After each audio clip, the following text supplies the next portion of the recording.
Hi there, welcome to the Fierce Factor podcast. I'm your host, Kaylee Lindholm. And I think it's time for us women to shift the conversation in business and step into our feminine leadership to do the most iconic work the aesthetic industry has ever seen. Each week, I'll be bringing a powerful dose of strategy, sarcasm, solutions, and sass that will rev up your creativity and ignite your brilliance as you link arms with me along our shared path of personal and professional growth in 20 minutes or less. Let's go. Hello, leader, and welcome back to episode 90 of the Fierce Factor podcast. I'm your host, Kaylee Lindholm, and you are tuning in to a special reflections episode where every 15 weeks, I take a look back at what's happened and what's changed over the last few months in our industry, in my business, and with our clients. I reflect on personal gains, failures, and rebounds, and I share a little insight into what's on my mind. And last reflections episode was number 75, befriending my multiple personalities. Sounds exciting, right? I don't know, exciting or scary, depending on how you look at it. Hey, if you haven't had a chance to listen, head back and check out both the entertaining and super powerful dialogue about the feeling of overwhelm. Basically, that week I had a ton of SHIT on my plate.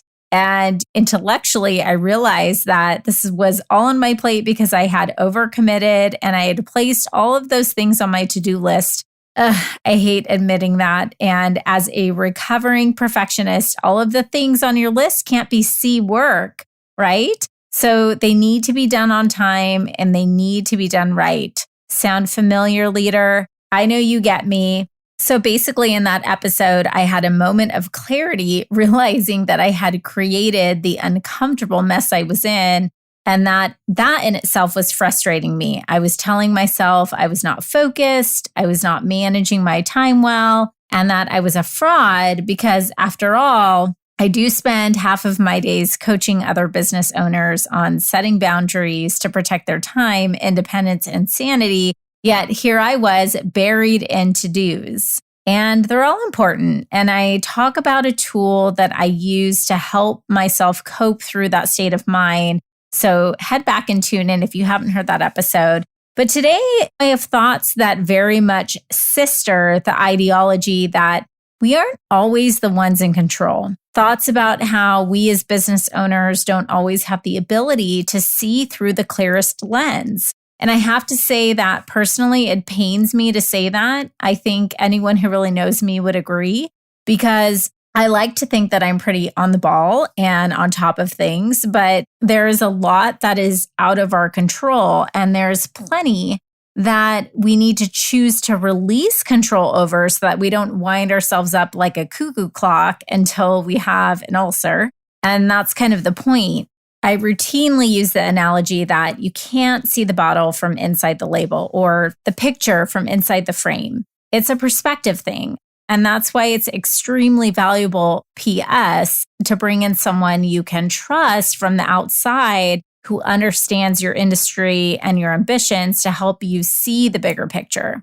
A couple of years ago, we worked with a client who had been in business for about 5 years, and she had built a very loyal client base through organic referrals. She was busy. She had built up a lucrative cash reserve, and she was ready to make her next big investment. Shockingly, reps were knocking on her door, and she ended up investing in a skin tightening device. We'll just say brand to be anonymous for the purpose of context here. And she was really pumped. She had created a launch plan, quarterly campaign strategy, a team sales incentive. She planned a big event. She even created a membership program with a really kitschy name to enroll clients into a recurring treatment for this procedure. She had it friggin' dialed in. And the kickoff was great. She had a successful event, a lot of interest, and she was able to market this procedure at a low price and get a lot of clients in the door. But over time, as her business continued to grow, the delivery of this procedure began to feel a little mundane and really kind of below her. And she was no longer stimulated by delivering this procedure. And she felt like it was sort of draining her time.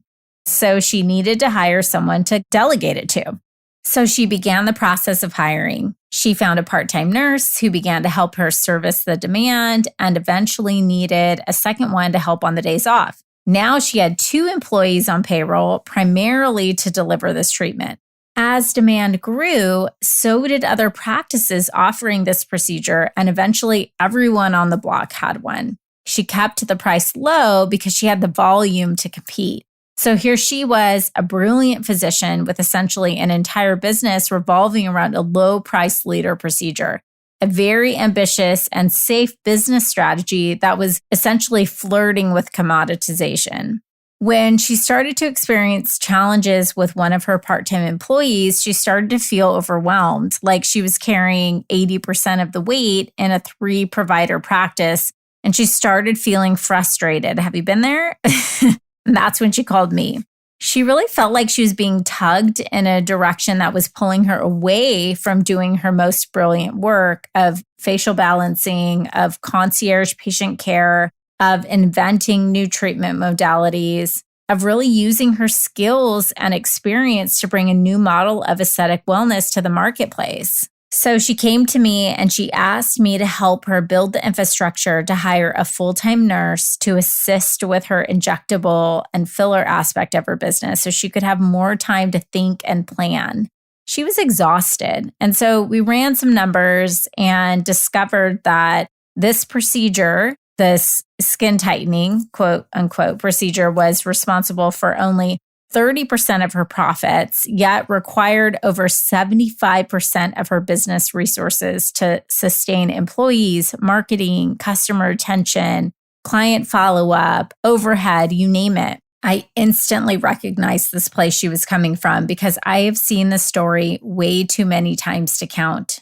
So often leaders, our bottlenecks or barriers to growth aren't actually the things we think we are constantly trying to fix, but instead they're disguised as the energy gaps right inside of us that we are desperate to fill. What happens is we have a distorted view of what is actually going on in the business because we are in the eye of the storm. We are the eye of the storm.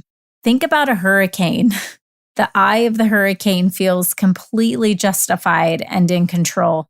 It's powerful, it's magnetic, it's commanding, it's slowly and methodically executing its purpose. But what's happening around it is chaos, a flurry of disruption that is creating a domino impact. Yet it's all happening so organically that it seems almost indestructible. In fact, at times it seems purposeful. And so relate that back to your business. Think about the central focus of your business. Similar to the experience of this client, it can be eerily deceiving that the things that once brought you value or you believe still are in fact the things that are becoming your biggest barrier to growth.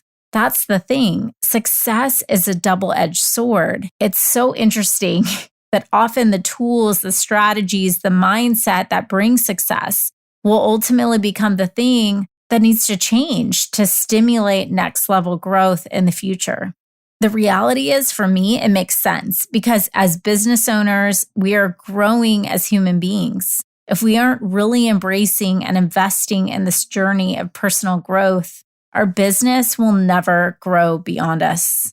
Too many times I've witnessed strong, commanding, purposeful business owners become victims to their own storm that they have created for themselves because they lose focus. They overlook or misvalue the importance of slowing down and really evaluating their business model in total. I think of my son Cooper at 13 years old. He's still developing. He's still shaping his own views of the world. He's still trying to find his place. He wants to fit in. He wants to be current. He wants to be relevant. He's looking for all kinds of places for reinforcement to help him insource the confidence to become who he is meant to be. Of course, we can relate to this as business owners, but sometimes we are so busy looking outward. We are so busy being addicted to progress that we shove ourselves so deep in a bottle that we can't possibly see the label. We lose perspective of the bigger picture, and we forget that the most important person to impress is ourselves. We forget that growth is actually not a number. It's a powerful place of becoming empowered to stand for the things that bring you joy, to eliminate the things that don't, and to serve any goddamn position in your business that you want to. Provider, therapist, social butterfly, or you can peace out and be the curator of a beautiful business that brings impact to the world that isn't centered around you. It's all yours. And as I'm reflecting on the past 15 weeks, this is a central idea for me. How can I create meaningful impact in the world that allows me to have freedom, influence, and autonomy at scale? And as you're planning for the future, leader, I hope I can inspire you to think about your role in your business and the way you have shown up for your business in the past as a beautiful stepping stone to who you are capable of becoming in the future. Thank you for joining me for this episode of The Fierce Factor. If you enjoyed the show, please make sure you subscribe so you can automatically get new shows every week. I'd also love it if you left us a review.